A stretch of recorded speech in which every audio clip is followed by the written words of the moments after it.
Hey everyone, Hyde here with another Division build video for you. Today's build is definitely focused on the Dark Zone and making sure that you are able to take out those rogue players or even go rogue yourself if that is your playstyle. So why don't we go ahead and get started. So as you can see, our build has relatively basic stats across the board. The only thing that really stands out is that toughness. So we have 254,000 DPS for our main weapon, the pecan, and I'll go into a little bit more detail about why we chose that in a little bit. We have 547,000 toughness and just a meager 84,000 skill power. But don't be fooled by that DPS number. It's actually a lot higher than what it appears to be, and I'm going to show you how we can get that to basically 340,000 DPS instead without making any changes to this build whatsoever. So as you can see, we focus on the Banshee set and actually pairing it with Strikers really for that added stability. I think it's really important when you're using an LMG that you have that stability. Every shot counts, especially in the DZ. So that's why I went with that 2-piece set as opposed to using like a specialized backpack and Savage gloves, or even like a robust chest piece or anything along those lines. I mean, that simply, I just found that this to be the best bang for the buck for this build. So let's talk about the Banshee set really quick.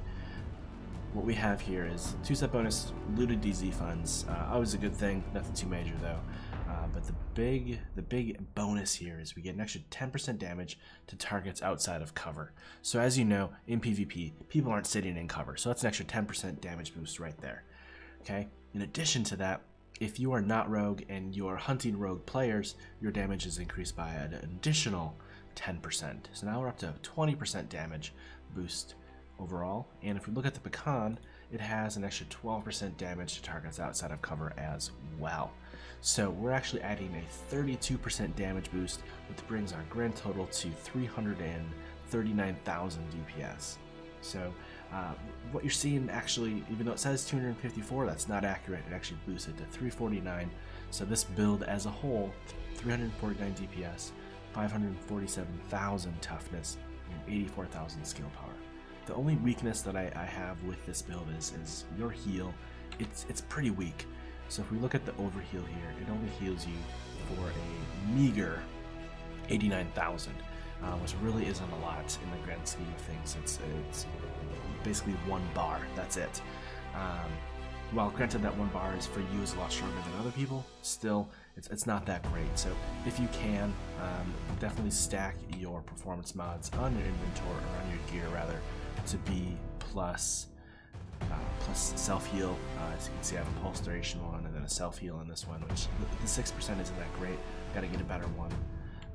And I'll just kind of increase that a little bit. You want to get that maybe to like 100k, something along those lines. But overall, this build does fantastic. Just know that you're going to run into some issues with this build if you're trying to use other types of weapons. I rolled Brutal in the last slot to get that extra headshot damage, so even my damage can go up to like 400k if I really wanted it to, if I'm getting all headshots for everything. Destructive is great as well. That adds an extra 3% damage boost, and then we also have the Swift for the additional reload. So overall, this is a great build. If you guys have any questions on it, feel free to let me know in the comments below. Thanks, and happy hunting.